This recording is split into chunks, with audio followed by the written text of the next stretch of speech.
എന്റെ പ്രതിജ്ഞ ഞാൻ ഒരിക്കലും ലംഘിക്കുകയില്ല ഭീമ. യുധിഷ്ഠിരൻ ദൃഢസ്വരത്തിൽ ഭീമസേനോട് പറയുകയാണ്. വിത്ത് വിതച്ചാൽ അത് വളർന്ന് ഫലമാകുന്നത് വരെ നാം കാത്തിരിക്കുക തന്നെ വേണം.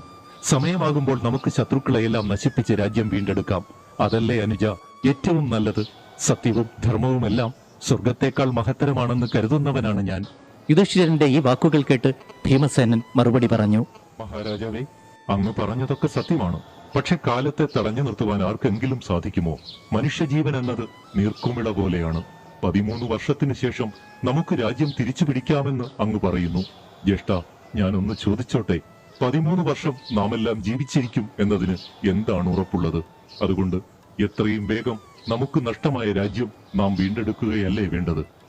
ഭീമസേനന്റെ ഈ ചോദ്യത്തിന് മറുപടി പറയാതെ യുധിഷ്ഠിരൻ മൗനമായി നിന്നു. ഇത് എന്റെ അഭിപ്രായം മാത്രമല്ല ജ്യേഷ്ഠ.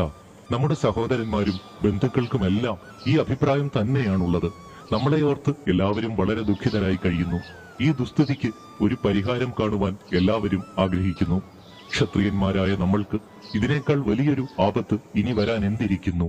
ഇത്രയും വലിയൊരു ആപത്തിലും ദുരിതത്തിലും അകപ്പെട്ടിരിക്കുമ്പോഴും അങ്ങയ്ക്ക് ഒരു വിഷമവും ഇതുവരെ തോന്നാത്തത് എന്താണ് ജ്യേഷ്ഠ? അങ്ങയുടെ ഈ ക്ഷമ സത്യത്തിൽ എനിക്ക് ദുഃഖമാണ് തോന്നുന്നത്, ഒപ്പം ലജ്ജയും. ക്ഷത്രിയ വീര്യം അല്പം പോലും അങ്ങയിൽ കാണുന്നില്ലല്ലോ. വഞ്ചകന്മാരായ കൗരവന്മാരോട് നാം എന്തിന് ക്ഷമ കാണിക്കണം? ധർമ്മത്തെ കൂട്ടുപിടിക്കുന്ന അങ്ങ് സത്യത്തിൽ അധർമ്മത്തെ വളരാൻ അനുവദിക്കുകയാണ് ചെയ്യുന്നത്. അത് ദയവായി അങ്ങ് മനസ്സിലാക്കിയാലും. അതുമാത്രമല്ല ജ്യേഷ്ഠ, 13 വർഷത്തെ അജ്ഞാതവാസം നമ്മൾ എങ്ങനെയാണ് വിജയകരമായി പൂർത്തിയാക്കുന്നത്? ലോകപ്രസിദ്ധി നേടിയ അങ്ങ്, ഞാൻ, വില്ലാളി വീരനായ അർജുനൻ, ഇവരെയെല്ലാം ജനങ്ങൾ പെട്ടെന്ന് തിരിച്ചറിയില്ലേ? ഇപ്പോൾ നമ്മുടെ വനവാസം 13 മാസം പിന്നിട്ട് കഴിഞ്ഞു. 13 മാസങ്ങളെ 13 വർഷങ്ങളായി കണക്കാക്കാമെന്ന് പണ്ഡിതന്മാർ പറഞ്ഞിട്ടുള്ളത് അങ്ങേക്കും അറിവുള്ളതാണല്ലോ. അതുകൊണ്ട് കൗരവരുമായുള്ള കരാറുകാലം കഴിഞ്ഞതായി നമുക്ക് കണക്കാക്കാം. അങ്ങനെ ഈ ആപത്തിൽ നിന്നും ദുസ്ഥിതിയിൽ നിന്നും നമുക്ക് എത്രയും വേഗം രക്ഷപ്പെടുകയും ചെയ്യാം. എന്തു പറയുന്നു ജ്യേഷ്ഠ? അങ്ങയുടെ അഭിപ്രായം എന്താണെന്ന് ദയവായി മറുപടി പറഞ്ഞാലും. ഭീമസേനന്റെ ഈ വാക്കുകൾ കേട്ട് യുധിഷ്ഠിരൻ അല്പനേരം മൗനമായി നിന്നു. പിന്നീട് പറഞ്ഞു തുടങ്ങി. അല്ലയോ ഭീമ, നീ പറഞ്ഞതെല്ലാം ശരിയായ കാര്യങ്ങൾ തന്നെയാണ്. നിന്റെ കാഴ്ചപ്പാടിലൂടെ ഈ വിഷയങ്ങളെ നീ കാണുമ്പോൾ നിന്റെ വാക്കുകൾക്ക് ഏറെ പ്രാധാന്യമുണ്ട്. ഞാനത് നിഷേധിക്കുന്നില്ല. പക്ഷെ അതിനൊരു മറുവശം കൂടിയുണ്ടെന്ന് നീ ആലോചിക്കണം. സാഹസം നിമിത്തം പാപകർമ്മങ്ങൾ ചെയ്യുകയും പിന്നീട് മനുഷ്യർ പശ്ചാത്തപിക്കുകയും ചെയ്യുന്നു. അതൊരിക്കലും ശരിയല്ല. വിവേകമുള്ളവരുമായി ആലോചിച്ച് വേണ്ടതുപോലെ തയ്യാറെടുത്ത് കർമ്മങ്ങൾ ചെയ്താൽ മാത്രമേ വിജയത്തിലേക്ക് എത്തിക്കുവാൻ സാധിക്കുകയുള്ളൂ. അഹങ്കാരം നിന്റെ മനസ്സിലുള്ളതുകൊണ്ടാണ് വിവേകമില്ലാതെ യുദ്ധത്തിലേക്ക് ഉടൻ കടക്കണമെന്ന് നീ പറയുന്നത്. ഭീഷ്മർ, ദ്രോണർ, കർണൻ, അശ്വത്ഥാമാവ്, ശല്യർ, അങ്ങനെ എത്രയെത്ര മഹാരഥന്മാരാണ് ഇന്ന് ദുര്യോധന പക്ഷത്ത് യുദ്ധം ചെയ്യുവാനുള്ളത്. ഭീഷ്മർക്ക് നമ്മോട് സ്നേഹമുണ്ട് എന്നത് ശരി തന്നെ.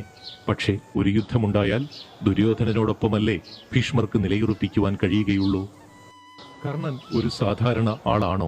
പിന്നെ മറ്റു രാജാക്കന്മാരെയും അവരുടെ ബന്ധുക്കളെയുമെല്ലാം ദുര്യോധനൻ ഇപ്പോൾ വശത്താക്കിയിട്ടുണ്ടാവും, അത് തീർച്ച. അത്തരത്തിലുള്ള കൗരവ സൈന്യത്തെ എളുപ്പത്തിൽ ജയിക്കാമെന്ന് നീ വിചാരിക്കുന്നുണ്ടോ? അതുകൊണ്ട് ഭീമസേന, നീ അല്പം കൂടി ശാന്തമായി ആലോചിക്കുക.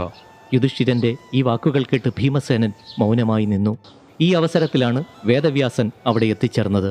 വ്യാസദേവൻ യുധിഷ്ഠിരനോട് പറഞ്ഞു. യുധിഷ്ഠിര, നിന്റെ മനസ്സിലുള്ള ദുഃഖവും ഭയവുമെല്ലാം ഞാൻ മനസ്സിലാക്കി. അതറിഞ്ഞാണ് ഞാനിപ്പോൾ ഇവിടേക്ക് എത്തിയത്. ശത്രുക്കളെയെല്ലാം പരാജയപ്പെടുത്തി വിജയം നേടുവാനുള്ള ഒരു ഉപായം ഞാൻ നിനക്ക് പറഞ്ഞു തരാം. അത് മനസ്സിലാക്കി പ്രവർത്തിച്ചാൽ പിന്നെ ആരെയും നിനക്ക് ഭയപ്പെടേണ്ടി വരില്ല. നിനക്ക് നിഷ്പ്രയാസം വിജയം നേടുവാൻ സാധിക്കും, അത് തീർച്ച. ഇങ്ങനെ പറഞ്ഞുകൊണ്ട് വ്യാസൻ യുധിഷ്ഠിരന് പ്രതിസ്മൃതി എന്ന വിദ്യ ഉപദേശിച്ചു കൊടുക്കുകയും ചെയ്യുന്നു. അർജുനൻ മഹാസ്ത്രങ്ങൾ നേടുന്നതിനു വേണ്ടി ഇന്ദ്രനെയും വരുണനെയും കുബേരനെയും ഒക്കെ സമീപിക്കട്ടെ. ഇവരിൽ നിന്നും മഹാസ്ത്രങ്ങൾ നേടി അർജുനൻ അജയ്യനായി തീരുകയും ചെയ്യും. അതുകൊണ്ട് ഭാവിയെക്കുറിച്ച് യുധിഷ്ഠിര, നിനക്ക് ഒരാശങ്കയും ഉണ്ടാകേണ്ടതില്ല. നിങ്ങൾ വളരെ കാലമായി ഈ വനത്തിൽ താമസിക്കുന്നു. ഇനി അടുത്തുള്ള മറ്റേതെങ്കിലും വനത്തിലേക്ക് പോകുന്നതാണ് നല്ലത്. അങ്ങനെ വ്യാസമഹർഷിയുടെ നിർദ്ദേശമനുസരിച്ച് പാണ്ഡവർ അടുത്തുള്ള കാമ്യകവനത്തിലേക്ക് താമസം മാറ്റുകയും ചെയ്തു. അങ്ങനെ കാമ്യകവനത്തിൽ പാണ്ഡവർ താമസിക്കുന്നു. ഒരു ദിവസം യുധിഷ്ഠിരൻ അർജുനനെ വിളിച്ചു. വ്യാസദേവൻ പറഞ്ഞ അഭിപ്രായങ്ങൾ പറയുന്നു. അർജുന, കൗരവരുടെ ഭാഗത്ത് നിറയെ വീരന്മാരാണുള്ളത്. അവരെയെല്ലാം ജയിച്ച് നമുക്ക് രാജ്യം നേടേണ്ടതുണ്ട്.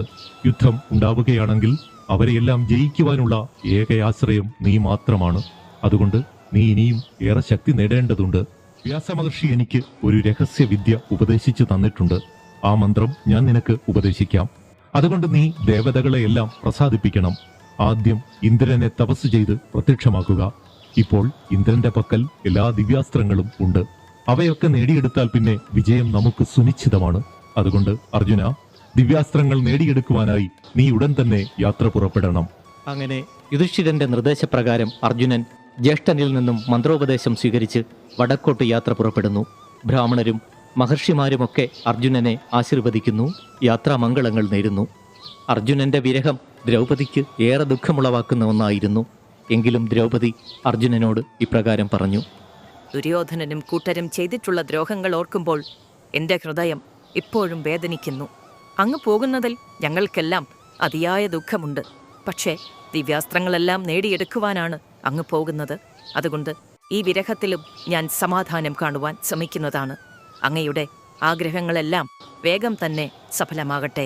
ദ്രൗപദി നിറമിഴികളോടെ അർജുനനോട് ഇപ്രകാരം പറഞ്ഞു നിർത്തി. അങ്ങനെ അർജുനൻ യഥോചിതം എല്ലാവരോടും യാത്ര ചോദിച്ച് യാത്രയാകുന്നു. പല ദുർഘട വനങ്ങളുമൊക്കെ താണ്ടി അർജുനൻ ഇന്ദ്രകീലത്തിൽ എത്തിച്ചേർന്നു. അവിടെ അല്പം വിശ്രമിച്ച നേരം യാത്ര തുടരുവാൻ ഒരുങ്ങവേ ഒരു ശബ്ദം മുഴങ്ങിക്കേട്ടു. നിൽക്കുക, നീ എവിടെ പോകുന്നു? വിസ്മയത്തോടെ അർജുനൻ ചുറ്റും നോക്കി. അപ്പോഴതാ ഒരു വൃക്ഷത്തിന്റെ ചുവട്ടിൽ തേജസ്വിയായ ഒരു വൃദ്ധ താപസനെ കാണുന്നു. അർജുനൻ പെട്ടെന്ന് തന്നെ ആ താപസന്റെ അടുത്തെത്തി അദ്ദേഹത്തെ വന്ദിച്ചു. ആ വൃദ്ധ താപസൻ അർജുനനോട് വീണ്ടും ചോദിച്ചു: നീ ആരാണ്? ആയുധധാരിയായി ഇവിടെ വരുവാനുള്ള കാരണം എന്താണ്? ഇത് തപസ്വികളുടെ ഇടമാണ്. ഇവിടെ ആയുധം കൊണ്ട് യാതൊരു പ്രയോജനവും ഇല്ല. നീ ഇപ്പോൾ പരമപദം പ്രാപിച്ചു കഴിഞ്ഞു. ഇനി നിനക്ക് ആയുധം ഉപേക്ഷിക്കാം. ഇവിടെ മനുഷ്യർക്ക് പ്രവേശനവുമില്ല. പക്ഷെ ആ താപസന്റെ ഈ വാക്കുകളൊക്കെ കേട്ടിട്ടും തന്റെ ആയുധം ഉപേക്ഷിക്കാതെ അർജുനൻ നിന്നു. ഇതുകണ്ട് ആ തപസ്വി വീണ്ടും പറഞ്ഞു: നിന്നെ ഞാൻ പരീക്ഷിച്ചതാണ്. നിന്റെ ധൈര്യത്തിലും ദൃഢനിശ്ചയത്തിലും ഞാൻ അതീവ സന്തുഷ്ടനായിരിക്കുന്നു. ഞാൻ ഒരു താപസനൊന്നുമല്ല. ഞാൻ ഇന്ദ്രനാണ്. നിനക്ക് ആവശ്യമുള്ളത് എന്താണെങ്കിലും ചോദിച്ചുകൊള്ളുക. അർജുനൻ ഉടൻ ദേവേന്ദ്രനെ നമസ്കരിച്ച് ഇപ്രകാരം പറഞ്ഞു: ഞാൻ അങ്ങയെ കാണുവാൻ തന്നെയാണ് വന്നത്. എനിക്ക് ദിവ്യാസ്ത്രങ്ങളെല്ലാം അങ്ങ് നൽകണം. എന്റെ സഹോദരന്മാരെയും ദ്രൗപദിയുമൊക്കെ അപമാനിച്ച കൗരവരോട് പകരം ചോദിക്കുവാൻ എനിക്ക് ദിവ്യാസ്ത്രങ്ങൾ കൂടിയേ തീരൂ. ഭീഷ്മർ, ദ്രോണർ മുതലായ മഹാരഥന്മാരെ നേരിടണമെങ്കിൽ ദിവ്യാസ്ത്രങ്ങളും ഒപ്പം അങ്ങയുടെ അനുഗ്രഹങ്ങളും നേടുവാനാണ് ഞാനിവിടെ എത്തിയിട്ടുള്ളത്. അർജുനന്റെ ഈ വാക്കുകൾ കേട്ട് ഇന്ദ്രൻ ഇപ്രകാരം പറഞ്ഞു: അർജുന, അതിന് ഒരു മാർഗമേയുള്ളൂ. നീ ശിവനെ തപസ് ചെയ്യുക. അദ്ദേഹത്തെ പ്രസാദിപ്പിച്ചാൽ അന്ന് എല്ലാ ദിവ്യാസ്ത്രങ്ങളും ഞാൻ നിനക്ക് നൽകാം. അതുമാത്രമല്ല, നിനക്ക് സിദ്ധനായി സ്വർഗത്തിൽ വാഴുകയും ചെയ്യാം. ഇത്രയും പറഞ്ഞ് ദേവേന്ദ്രൻ മറഞ്ഞു. പിന്നീട് അർജുനൻ ശിവനെ തപസ് ചെയ്യുവാനായി പുറപ്പെടുന്നു. വൃക്ഷനിബിഡവും പക്ഷികളുടെ കളകൂജനങ്ങളും ഒക്കെയുള്ള ആ വനത്തിൽ അർജുനൻ ഉഗ്രമായ തപസ് ആരംഭിക്കുന്നു. കൊഴിഞ്ഞു വീഴുന്ന ഇലകൾ മാത്രമായിരുന്നു അർജുനന്റെ ഭക്ഷണം. അങ്ങനെ ഒറ്റക്കാലിൽ നിന്നുകൊണ്ട് അർജുനൻ അതികഠിനമായ തപസ് ആരംഭിക്കുന്നു. അർജുനന്റെ തപസ്സു കണ്ട് മഹർഷിമാർ പോലും ഭയന്നുപോയി. അവർ മഹാദേവന്റെ അരികിലെത്തി അദ്ദേഹത്തോട് പറഞ്ഞു: മഹാദേവ, അർജുനന്റെ തപസ് അങ്ങ് കാണുന്നില്ലേ? അർജുനന്റെ ആഗ്രഹങ്ങൾ സാധിപ്പിച്ചു കൊടുത്ത് തപസ്സിൽ നിന്നും അങ്ങ് അർജുനനെ പിന്തിരിപ്പിക്കണമെന്ന് ഞങ്ങൾ അപേക്ഷിക്കുന്നു. മഹർഷിമാരുടെ ഈ അഭ്യർത്ഥന കേട്ട ശിവൻ അവരെ സമാധാനിപ്പിച്ച് മടക്കി അയക്കുന്നു. അർജുനന്റെ ഉള്ളിലെ അഹങ്കാരം ശമിപ്പിച്ച് പാർത്ഥനയെ അനുഗ്രഹിക്കുവാൻ ശിവൻ തീരുമാനിക്കുകയും ചെയ്യുന്നു.